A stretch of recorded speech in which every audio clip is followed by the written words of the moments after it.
Greetings in the name of our Lord Jesus Christ. Almost 50% of Christian families లో కామన్గా ఉన్న problem ఏంటో తెలుసా? Delay in marriages. అమ్మాయి బాగుంటుంది, అబ్బాయికి మంచి ప్రొఫెషన్, మంచి శాలరీ అన్నీ కరెక్ట్గా మ్యాచ్ అవుతాయి, కానీ మ్యాచ్ మాత్రం సెట్ కాదు. ఎక్కడ మిస్టేక్ జరుగుతుంది? ఈ జనరేషన్లో పిల్లలకి మ్యారేజ్ అంటే నచ్చితే కలిసి జీవించడం, నచ్చకపోతే వెంటనే విడిపోవడం. ఈ రోజుల్లో క్రిస్టియన్ యూత్లో మ్యారేజెస్ ఎందుకు డిలే అవుతున్నాయి, ఎంత త్వరగా మ్యారేజ్ అయితే అంతే త్వరగా డైవర్స్ అయిపోవడానికి రీజన్స్ ఏంటో ఈరోజు వీడియోలో తెలుసుకుందాం.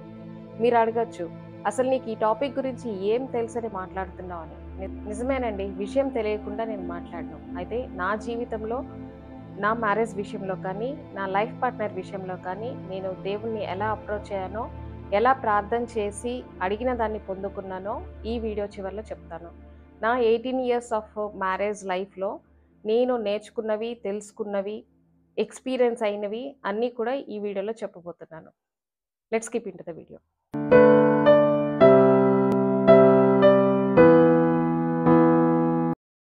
పేరెంట్స్ ఎన్నో ప్రొఫైల్స్ చూస్తారు, నచ్చింది కుదరదు, నచ్చని దానికి ఓకే చెప్పలేరు. అలా సంవత్సరాలు గడిచిపోతుంటాయి. పేరెంట్స్కి ఫ్రస్ట్రేషన్, పిల్లలకి డిప్రెషన్ స్టార్ట్ అవుతుంది. ఆ ఫ్రస్ట్రేషన్, డిప్రెషన్ నుండి దేవుడిని నిందిస్తారు. దేవుడు నన్ను మర్చిపోయాడని మాట్లాడతారు. కానీ నిజానికి మర్చిపోయింది దేవుడు కాదు, మనమే దేవుని సమయం కొరకు ఎదురు చూడడం మర్చిపోయాము. దేవుని దృష్టిలో వివాహము అంటే ఒక పురుషుడు, ఒక స్త్రీ జీవిత కాలము కలిసి ఉండే పరిశుద్ధమైన ఒడంబడిక లేదా నిబంధన. వివాహము అన్ని విషయాలలో ఘనమైనది అని హెబ్రీ పత్రిక తెలియజేస్తుంది. దేవుని దృష్టిలో అంత ఘనమైన, పరిశుద్ధమైన వివాహము ఈ రోజులలో క్రైస్తవులలో ఎందుకు బలహీనపడుతుంది? ఎందుకు అంటే ఈ రోజుల్లో ఉన్న క్రైస్తవులు అనేకులు నామకార్థ క్రైస్తవులుగా ఉంటున్నారు. చర్చెస్కి రెగ్యులర్గా వెళ్తారు, కానీ ప్రార్థనా జీవితం ఉండదు. ఇద్దరు జాబ్ హోల్డర్స్ అవ్వడంతో ప్రార్థనకు సమయం సరిపోదు. కుటుంబ ప్రార్థన ఉండదు, వాక్యానుసారమైన జీవితం ఉండదు, తగ్గించుకునే మనస్తత్వం అసలే ఉండదు. ఇలాంటి వారి కుటుంబాలలో పెరిగిన పిల్లలు కూడా దేవుని ఎరగని జనరేషన్ లాగా తయారవుతున్నారు. తల్లిదండ్రులు ప్రార్థన చేయరు, వారి పిల్లలకు ప్రార్థన నేర్పరు. తమ కోసం, తమ పిల్లల భవిష్యత్తు కోసం దేవుని చిత్తం అడగడం తెలియదు. అందుకనే ఈరోజు చాలా మ్యారేజెస్ బ్రేక్ అయిపోతున్నాయి. తల్లిదండ్రులు తమ పిల్లల వివాహ విషయంలో దేవుని సన్నిధానంలో ప్రార్థన చేయడానికి బదులుగా మ్యారేజ్ బ్యూరోల చుట్టూ తిరుగుతున్నారు, మీడియేటర్స్ పైన ఆధారపడుతున్నారు. జనరల్గా పేరెంట్స్ తమకు నచ్చిన వారిని పిల్లలు వివాహం చేసుకోవాలని కోరుకుంటారు. దేవుని చిత్త ప్రకారం తమ పిల్లలు వివాహం చేసుకోవాలని అనుకునేవారు చాలా తక్కువ మంది ఉంటారు. చాలామంది పేరెంట్స్ మా పిల్లలకు పెళ్ళిళ్ళు కావట్లేదు, ప్రార్థనలు చేయండి అని అందరినీ కోరుతారు. వాళ్ళు ప్రార్థన చేస్తారు, కానీ దేవుని సమయం కొరకు మాత్రం ఎదురు చూడరు. వచ్చిన సంబంధం దేవుని చిత్తమా కాదా అని తెలుసుకునే ప్రయత్నము చేయరు. ప్రార్థన చేస్తున్నాం కదా, అది దేవుని చిత్తమే అనుకొని తొందరపడి మ్యారేజ్ ఫిక్స్ చేస్తారు. అబ్రహాము దాసుని ఒకసారి జ్ఞాపకం చేసుకోండి. అబ్రహాము ముసలివాడయ్యాక ఇస్సాకుకు భార్యని తీసుకుని రమ్మని ఎలియాజరుకు అప్పచెప్తాడు. ఎలియాజరు ఎవరో ఒకరిని తీసుకుని రావచ్చు, కానీ దేవుని సన్నిధానంలో మోకరించి ప్రార్థన చేసి, ప్రభువా నీ చిత్తంలో ఎవరైతే ఉన్నారో వారిని నాకు చూపించుకొని ప్రార్థన చేయగా దేవుడు రిబ్కాని పంపిస్తాడు. అలాగే మీ పిల్లల విషయంలో కూడా మీ పిల్లలు ఎవరిని వివాహం చేసుకోవాలా అని దేవుని చిత్తాన్ని అడగండి.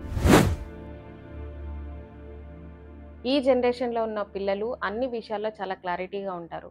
వాళ్ళకి ఏ జాబ్ కావాలి, ఎంత శాలరీ కావాలి, ఏ కార్ కొనాలి అని. అలాగే లైఫ్ పార్ట్నర్ విషయంలో కూడా ఇలాంటి క్వాలిటీస్ ఉన్న పార్ట్నర్ రావాలని కోరుకుంటారు. కోరుకోవడమే కాదు, వాటి గురించి మీరు ప్రార్థన చేయాలి. మీరు నచ్చిన క్వాలిటీస్తో పాటు ఈ 2 క్వాలిటీస్ ఖచ్చితంగా దేవుని సన్నిధానంలో ప్రార్థించండి. క్వాలిటీ నెంబర్ 1, వాళ్ళు దేవుని ఎరిగిన వారై ఉండాలి. సెకండ్ క్వాలిటీ, ప్రార్థనా పరులై ఉండాలి. దేవుని ఎరిగిన వారైతే గనక వారు భవిష్యత్తులో ఎలాంటి మిస్టేక్స్ చేసినా ఆ మిస్టేక్స్ని దేవుడిని బట్టి సరి చేసుకుంటారు. ప్రార్థనా పరులైతే గనక ఫ్యూచర్లో ఎలాంటి సమస్యలు వచ్చినా, ఎలాంటి ఇబ్బందులు వచ్చినా ప్రార్థనా పూర్వకంగా వాళ్ళు ఆ సమస్యను పరిష్కరించుకుంటారు. లైఫ్ పార్ట్నర్ గురించి ఎలా ప్రార్థన చేయాలో తెలుసుకున్నారు, ఎలా ప్రార్థన చేయకూడదో కూడా తెలుసుకోండి. మీరు ఎప్పుడో ఒకప్పుడు ఎవరో ఒకరిని ఇష్టపడి ఉంటారు. అలాంటి వారిని మనసులో పెట్టుకుని ప్రార్థన చేయకండి. వారిని మనసులో నుంచి తీసేసి ప్రార్థన చేయండి. దేవుడు ఖచ్చితంగా మీ ప్రార్థన ఆలకిస్తాడు. దేవుని చిత్త ప్రకారంగా మీ జీవిత భాగస్వామి రావాలని కోరుకోండి. ఎందుకంటే మనకంటే బాగా దేవుడికి తెలుసు మనకి ఎలాంటి వారు కరెక్ట్గా సెట్ అవుతారనేది. నా పేరు కిరణ్మయ్, మాది నెల్లూరు అండి. మా హస్బెండ్ పేరు ప్రశాంత్ కుమార్, వాళ్ళది హుబ్లీ, కర్ణాటక. ప్రజెంట్ మేము ఉంటున్నది ఒమాన్ దేశంలో ఉంటున్నాం. మాకు 2 పిల్లలు. నేను 2004లో బీటెక్ కంప్లీట్ అయిపోయిన తర్వాత జాబ్ ట్రయల్స్‌లో ఉన్నాను. హైదరాబాద్‌లో జావా కోర్స్ నేర్చుకుంటున్నాను.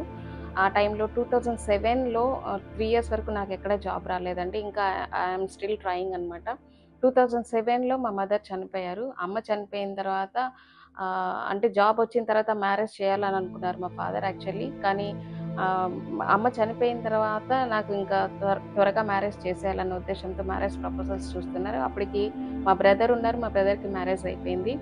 సో, మా డ్యాడీ ఎప్పుడైతే మ్యారేజ్ ప్రపోజల్స్ చూస్తున్నారో అప్పటి వరకు లేని భయం నాకప్పుడు స్టార్ట్ అయిందనమాట. చాలా భయపడ్డాను. మ్యారేజ్ అంటే ఎలా ఉంటుందో, వచ్చేవాళ్ళు ఎలా ఉంటారని భయపడ్డాను. ఎందుకంటే ఆల్రెడీ నేను మా ఫ్రెండ్ సర్కిల్‌లో చాలా మందికి మ్యారేజెస్ అయిపోయినాయి. ఆ మ్యారేజ్ అయిన వాళ్ళ ఎక్కువగా గూడా నేను ఫెయిల్యూర్ స్టోరీస్ విన్నాననమాట. సక్సెస్‌ఫుల్ కంటే గూడా సక్సెస్‌ఫుల్ అయిన వాళ్ళయి ఉన్నాయి. అలానే ఫెయిల్యూర్ స్టోరీస్ ఎక్కువగా ఉన్నాను. నేను విన్న స్టోరీస్ ఏంటంటే హస్బెండ్ మంచిగుండడు. అతనికి ఎన్నో బ్యాడ్ హ్యాబిట్స్ ఉండేటియి. తర్వాత 1 ఇయర్‌లోనే బ్రేకప్ అయిపోయి వాళ్ళ అత్తమామలు సరిగ్గా చూసుకునేవాళ్ళు కాదు. ఇలాగ నా ఫ్రెండ్ సర్కిల్‌లో నేను చూసిన, విన్న స్టోరీస్ అన్నీ గూడా ఇలాంటివే అనమాట. సో, నాకు ఒక రకమైన భయమొచ్చేసింది. నాకొచ్చేటువంటి లైఫ్ పార్ట్నర్ ఎలా ఉంటారో, ఎలాగా నా ఫ్యూచర్ ఉండబోతుందో, ఎలాంటి ప్రాబ్లమ్స్ ఫేస్ చేయాల్సి వస్తుందో అని చాలా భయపడేదాన్ని. ఆ భయంలో నుండి నాకొక ఆలోచన వచ్చింది. నాకు ఒక మంచి లైఫ్ పార్ట్నర్ ఆహ్, అది దేవుడు తప్ప ఎవరు ఇవ్వలేరు అని మాత్రం నేను ఫిక్స్ అయిపోయాననమాట. దేవుడు తప్ప ఇంకెవరు కూడా నాకొక మంచి లైఫ్ పార్ట్నర్ ఇవ్వలేరు అని అర్థమైంది. సో, అప్పుడు నేను ఇంకా నా మ్యారేజ్ విషయం నుంచి నేను ప్రార్థన చేయడం స్టార్ట్ చేశాను. ఈ రోజుల్లో చాలామంది మ్యారేజ్ గురించి కానీ, లైఫ్ పార్ట్నర్ గురించి కానీ దేవుని దగ్గర అడగడానికి మొహమాట పడతారు, సిగ్గుపడతారండి. అసలు దాని గురించి అడగాలి. దాని గురించి అసలు సిగ్గే పడకూడదు. అయితే నేను ప్రార్థన చేసేదాన్ని. ప్రభువా నీ చిత్తంలో ఎవరైతే ఉన్నారో వాళ్ళని నాకు దయచేయమని అడుగుతూ, నాకెలాంటి వాళ్ళు కావాలో కూడా నేను ప్రేయర్‌లో అడిగేదాన్నండి.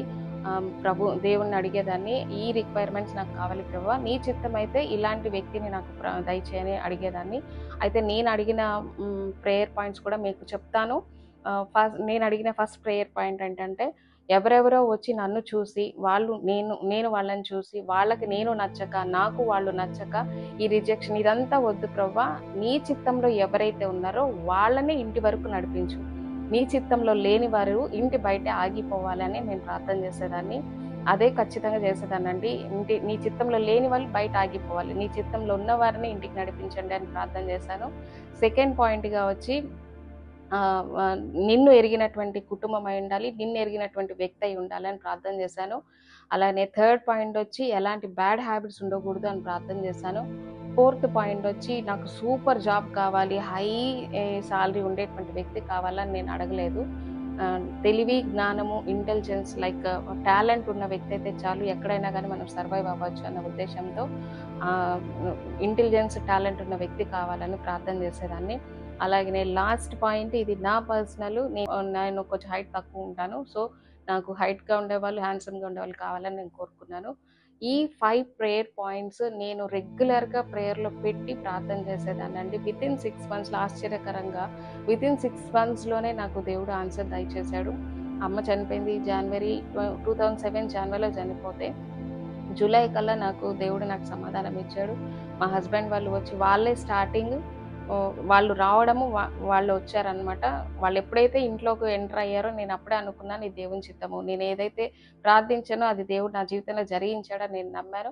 అదే జరిగిందండి. నేను అడిగిన ఆ ఒక్క పాయింటే కాదు, అన్ని 5 పాయింట్స్ కూడా నా లైఫ్‌లో నాకు నెరవేరాయి. దేవుడు నేను అడిగిన విధంగా నాకు నా స్పౌస్‌ని, నా లైఫ్ పార్ట్నర్‌ని దేవుడు నాకు దయచేశాడు. అలా అని మా ఇద్దరి మధ్యలో ఎలాంటి గొడవలు లేకుండా ఇంతవరకు ఉన్నాము అంటే మాత్రం అది పూర్తిగా అబద్ధము.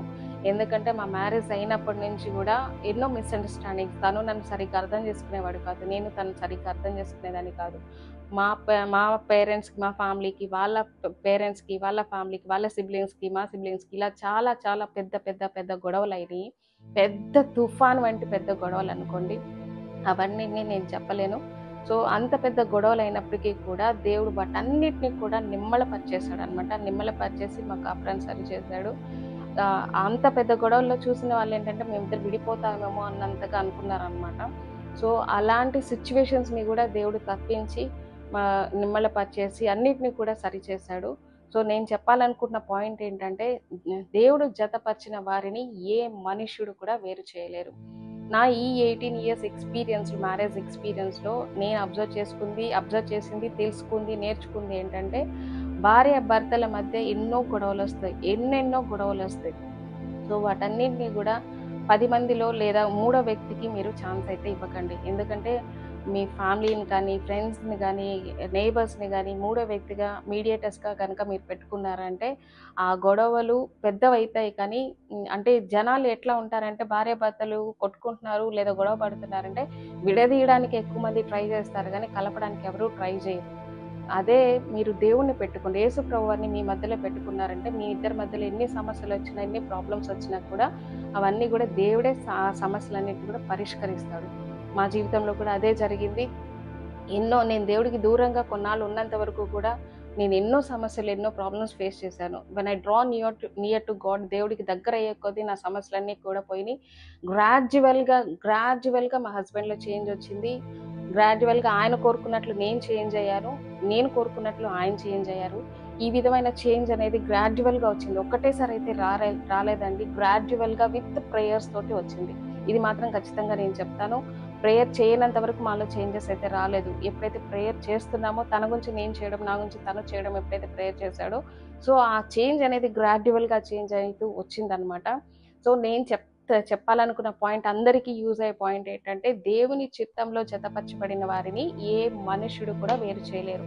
మీ మధ్యలో ఎన్నో గొడవలు అవ్వచ్చు, ఎన్నో పెద్ద పెద్ద తుఫాన్లే రావచ్చు, కానీ వాటన్నిటినీ కూడా దేవుని చిత్తంలో మీరు జతపరచబడ్డారు అంటే ఎవ్వడు కూడా వేరు చేయలేరు అనమాట. ఇదే నేను చెప్పాలనుకున్న పాయింట్. నా లైఫ్లో ఇదొకటే కాదండి, ఉమెన్కి రావడం కూడా దేవుడు నా జీవితంలో అద్భుతం చేశాడు. ఇదొకటే, అదే కాదు, నా లైఫ్లో ఎన్నో దేవుడు అద్భుత కార్యాలు, మేలులు చేశాడు.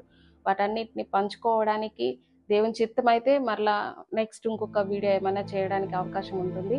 సో ఈ విధంగా నా లైఫ్లో దేవుడు ఎన్నో అద్భుతాలు చేశాడు. ఇది నేను చెప్పిన ఇన్ఫర్మేషన్ మ్యారేజ్ విషయంలో కానీ, స్పౌస్ కోసం ఎలా ప్రార్థన చేయాలనే విషయం కనుక మీకు ఎవరికన్నా యూస్ఫుల్ అని అనిపిస్తే, నేను చెప్పిన ఇన్ఫర్మేషన్ వర్తి అని అనిపిస్తే కనుక అది దయచేసి షేర్ చేయండి. వేరే వాళ్ళకి కూడా యూజ్ అవుతుంది, వేరే వాళ్ళు కూడా ప్రార్థన చేయడానికి అవకాశం ఉంటుందని చెప్తున్నాను. That's all for today's video. Thank you.